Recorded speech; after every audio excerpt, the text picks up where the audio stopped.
तो hello student, चलिए आज देखते हैं हिंदी का मॉडल पेपर जो हमारे 2025-26 के लिए बहुत ही ज़्यादा इम्पोर्टेंट है। ये हमारा हिंदी का मॉडल पेपर है जो कक्षा 10 और जो भी बच्चे क्लास 10th की एग्ज़ाम देने जा रहे हैं वो उनके लिए ये पूरा बहुत ज़्यादा इम्पोर्टेंट है। तो चलो देखते हैं कि इसमें कौन-कौन से क्वेश्चन है और आप कितने क्वेश्चन कर पाते हैं। तो सबसे पहले हमारा जो समय है वो 3 घंटे 15 मिनट का है।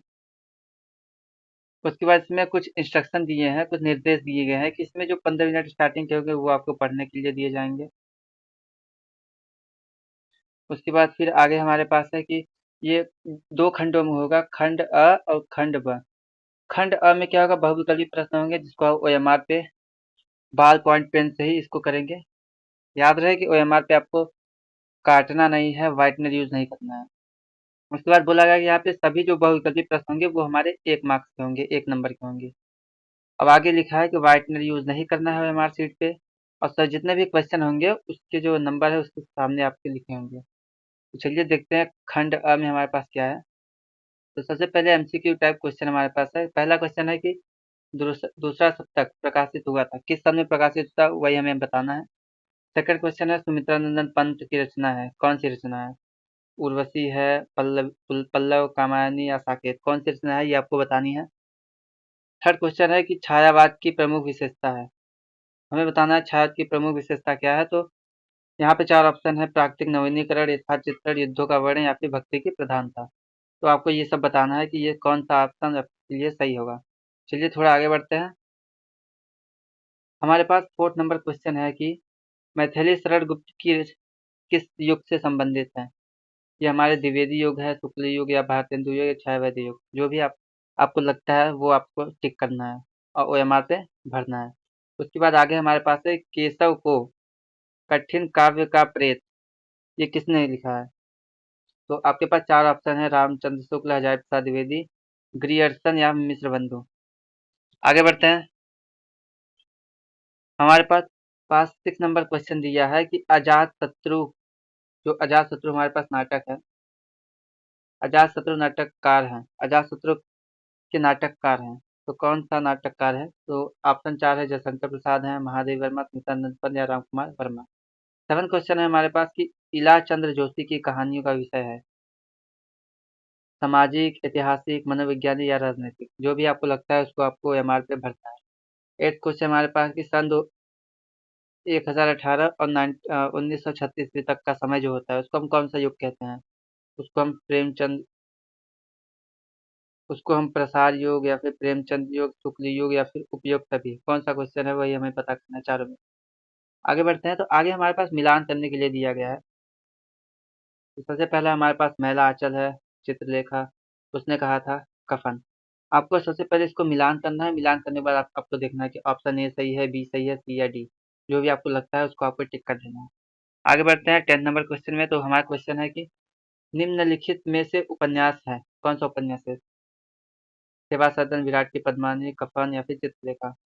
इसमें 4 ऑप्शन है, आपको इसमें से बताना है कि या फिर केवल एक है या फिर फर्स्ट सेकंड थर्ड है या फिर फर्स्ट सेकंड फोर्थ है या फिर उपयुक्त सभी है। चलिए आगे बढ़ते हैं। ये हमारा हिंदी व्याकरण से अब आगे क्वेश्चन है। पहला क्वेश्चन है कि करुण रस का स्थायी भाव क्या होता है, रति, शोक, हास या निर्वेद। आपके पास 4 ऑप्शन है, रति, शोक, हास या निर्वेद। आगे बढ़ते हैं। हमारे पास 12th क्वेश्चन है, 12 नंबर क्वेश्चन। सोहत उड़य पीत पट श्याम सलोने गात, मनो नीलमणि सैर पर आपत परियो प्रभात। इसमें हमें बताना है कौन सा अलंकार है, उपमा है, रूपक है, उत्प्रेक्षा या श्लेष अलंकार है। आगे बढ़ते हैं। 13 नंबर क्वेश्चन बोलता है कि यह एक सममात्रिक छंद है, इसमें 4 चरण होते हैं, प्रत्येक चरण में 11 और 13 मात्राएं होती है। इस क्वेश्चन को आपको समझ लेना है कि सममात्रिक छंद है, इसमें 4 चरण होते हैं, प्रत्येक चरण में 11 और 13 के विराम से 24 मात्राएं होती हैं। ये किस छंद का लक्षण है। हमारे पास है सोठा, रोला, चौपाई, दोहा। आगे बढ़ते हैं। 14 नंबर क्वेश्चन हमारे पास है कि प्रहार शब्द किस उपसर्ग का प्रयोग किया गया, प्रहार में किस उपसर्ग का उपयोग किया गया है। तो ये हमें बताना है। तो इसमें आ है या फिर पर है या नी या फिर प्र, जो भी उपसर्ग हो आपको उसको यूज यूज जो भी किया गया है उसके बारे में आपको इसमें बताना है। आगे बढ़ते हैं। 5th नंबर क्वेश्चन है कि पंचतंत्र में कौन सा समास है। अब आपके ऑप्शन है कर्मधारय, द्विगु समास, तत्पुरुष या फिर द्वंद्व समास। 16 नंबर क्वेश्चन है कि अर्थ के आधार पर वाक्य के कितने भेद होते हैं? अर्थ के आधार पर 2 होते हैं, 5 होते हैं, 6 या 8, जो भी आपको सही लगता है उसको आपको टिक करना है। आगे बढ़ते हैं। आंसू का तत्सम रूप क्या है? तो रोना, आंख, अंशु या फिर अश्रु। 18 नंबर क्वेश्चन है, कर्मवाच्य की प्रधानता होती है? कर्ता की प्रधानता, कर्मवाच्य में जो प्रधानता होती है किसकी होती है? कर्ता की प्रधानता या भाव की होती है या कर्म की प्रधानता या फिर इनमें से कोई नहीं। आगे बढ़ते हैं। 19 क्वेश्चन है हमारे पास, ताव्य शब्द जो है उसका वचन और विभक्ति क्या है? षष्ठी विभक्ति एक वचन, सप्तमी विभक्ति द्विवचन, षष्ठी विभक्ति बहुवचन या फिर चतुर्थी विभक्ति बहुवचन। लास्ट क्वेश्चन हमारा खंड क का है कि निम्नलिखित शब्दों में सर्वनाम कौन सा है? मनुष्य, बचपन, कोई या फिर उपयुक्त सभी। तो इतने जो भी क्वेश्चन है इसको आपको ओएमआर पे भरने हैं और ध्यान से भरना है जिससे आपके ओएमआर एकदम सही रहे, जिससे वो चेक हो सके अच्छे से। आगे बढ़ते हैं। हमारे पास अब आगे हमारा खंड ब है, जिसमें सबसे पहले हमें एक गद्यांश दिया है और गद्यांश को पढ़ने के बाद हमारे पास यहाँ पे ये गद्यांश है। गद्यांश में 3 क्वेश्चन दिए हैं, 1, 2, 3। पहला गद्यांश को पढ़ना है, जितने भी रेखांकित अंक मतलब जिसके नीचे लाइन खींची गई है उसमें हमें सबसे पहले ये किस पाठ का है और किसने लिखा है वो उसके बारे में बताना है। तो ये संदर्भ पहले लिखना है। उसके बाद हमें लिखना है कि लेखक ने भारतीय संस्कृति को अनेक देशों का समूह क्यों कहा है। आप जब भी इसको पढ़ेंगे इसी में से आपको आंसर मिलेगा।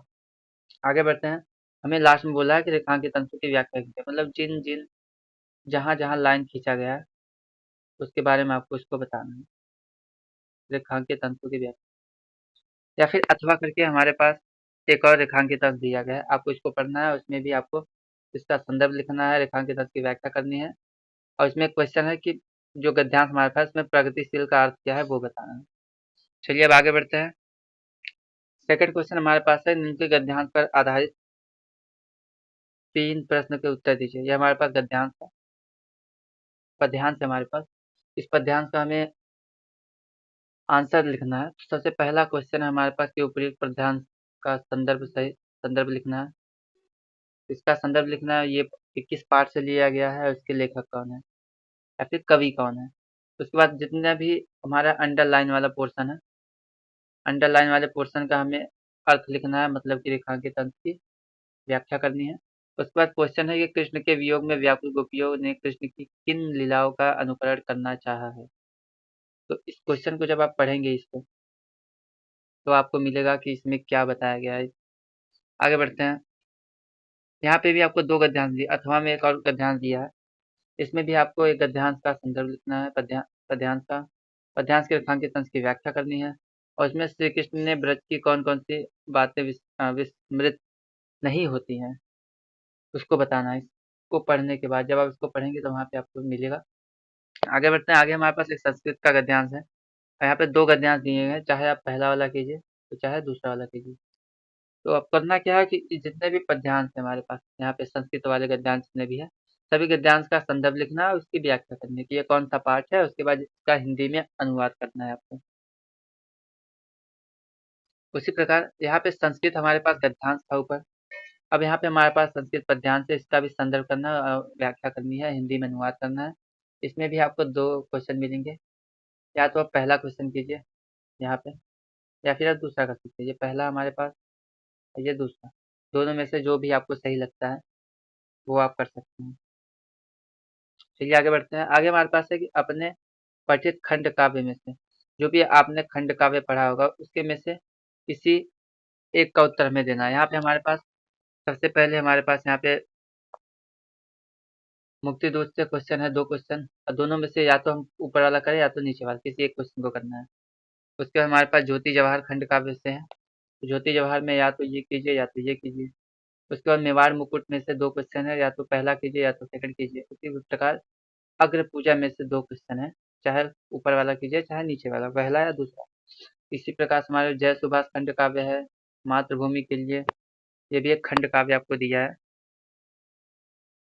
उसके बाद कर्ण खंड काव्य है हमारे पास, कर्मी भरत खंड काव्य है। उसके बाद सबसे लास्ट हमारे पास है तुमुल खंड काव्य। सभी खंड काव्यों में देखिए आपको 2-2 क्वेश्चन दिए गए हैं अथवा करके, और सभी खंड काव्य को एक क्वेश्चन करना है। अब ये डिपेंड करता है कि आपके स्कूल में कौन सा खंड काव्य चलता है, जो भी आपके स्कूल में खंड काव्य चल रहा है सिर्फ उसी को आपको सॉल्व करना है और उसमें से सिर्फ एक क्वेश्चन सॉल्व करना है। आगे बढ़ते हैं, हमारे पास 6 नंबर क्वेश्चन दिया है कि 3 लेखक है हमारे पास, तीनों में से किसी एक का हमें जीवन परिचय लिखना है और उनकी प्रमुख रचनाओं को भी उल्लेख करना है।